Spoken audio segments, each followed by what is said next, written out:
دیکھیے خواجہ صاحب کا دربار جو ہے یہ 850 سال سے یہاں پر ہے. آج سے پہلے اس طرح کا کوئی سوال کبھی بھی نہیں اٹھا.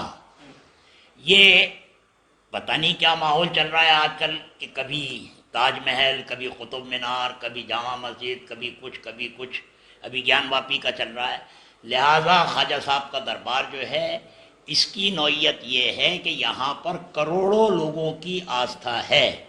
اگر اس جگہ پر کسی طرح کا کوئی پرشن اٹھانے کا مطلب یہ ہے کہ ان کروڑوں لوگوں کی آستھا کو ٹھیس پہنچانا جو کہ بغیر کسی بھید بھاؤ کے، بغیر بلا کسی تفریق مذہب و ملت کے غریب نواز کے دربار میں ہر انسان یہاں پر حاضر ہوتا ہے. اور پھر میں آپ کے چینل سے کہنا چاہتا ہوں کہ یہاں پر اکثریت جو ہوتی ہے وہ ہمارے ہندو بھائیوں کی ہوتی ہے جو خواجہ صاحب کے دربار میں حاضری دیتے ہیں.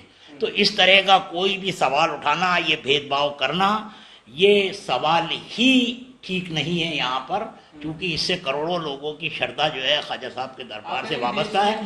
لوگوں آج دیش میں جو ماحول ہو رہا ہے اسی کو لے کر کے بڑی چنتا کی بات ہے کہ یہ جو اس طرح کی باتیں ہو رہی ہیں، ایسا تو پہلے کبھی نہیں ہوتا تھا دیش میں.